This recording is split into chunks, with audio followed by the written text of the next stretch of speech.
திமுக ஒரு தீய சக்தி, திமுக ஒரு தீய சக்தி, திமுக ஒரு தீய சக்தி, தீய சக்தி, தீய சக்தி, தீய சக்தி. நான் கூட யோசிப்பேன், எம்ஜிஆர் அவர்களும் மேடம் ஜெயலலிதா மேடம் அவங்களும் ஒரே வார்த்தையில சொல்லி இந்த திமுகவை காலி பண்ணாங்கல்ல. நான் கூட யோசிப்பேன், ஏன் இவ்வளவு ஹார்ஷா பேசுறாங்க, ஏன் இவ்வளவு ஹார்ஷா அவங்கள திட்டுறாங்கன்னு யோசிச்சது உண்டு. இப்பதானே புரியுது. அவங்க ரெண்டு பேரும் சொன்னதை இப்ப நானும் ரிப்பீட் பண்றேன். திமுக ஒரு தீய சக்தி, திமுக ஒரு தீய சக்தி, திமுக ஒரு தீய சக்தி, திமுக ஒரு தீய சக்தி, தீய சக்தி, தீய சக்தி, தீய சக்தி. என் நெஞ்சில் குடியிருக்கும் ஈரோடு மக்களே,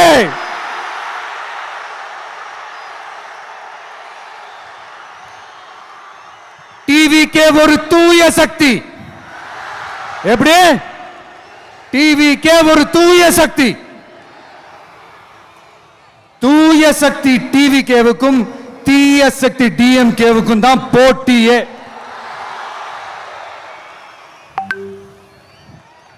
என்ன முடக்கலாம்னு நினைக்கிறீங்க, ஆனா இந்த சத்தத்தை ஒரு நாள் உங்களால முடக்க முடியாது. மக்கள் விரோத திமுக அரசை வீழ்த்த மக்கள் சக்தியான நம்மளால மட்டும்தான் முடியும். அண்ணன் செங்கோட்டையன் அண்ணன் அவர்கள் நம்ம கூட வந்து சேர்ந்தது நமக்கு ஒரு மிகப்பெரிய ஒரு பலம். அந்த மாதிரி செங்கோட்டையன் அண்ணன் அவர்கள் மாதிரி இன்னும் நிறைய பேர் வந்து சேர இருக்கிறாங்க. அவங்க எல்லாருக்குமே அந்த உரிய அங்கீகாரத்தை கொடுப்போம். அது மட்டும் இல்ல, அப்புறம் இன்னொரு விஷயம் சொல்ல மறந்துட்டேன்.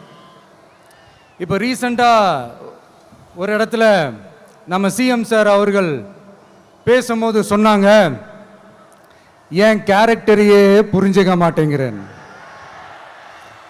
இது சினிமா டயலாக் இல்லையா? நான் ஏதாவது பேசினா சினிமா டயலாகா? சார் பேசினா அது சினிமா டயலாக் இல்லையா? சிலப்பதிகாரத்திலிருந்து எடுத்ததா அந்த லைன்.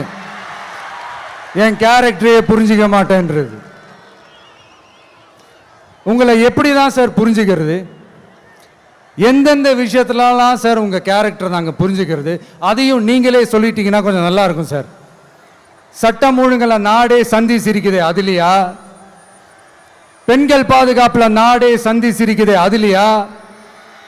பொய் வாக்குறுதிகளா கொடுத்து ஏமாத்தி ஆட்சிக்கு வந்தீங்களே, அதுலையா? చంపొద్దు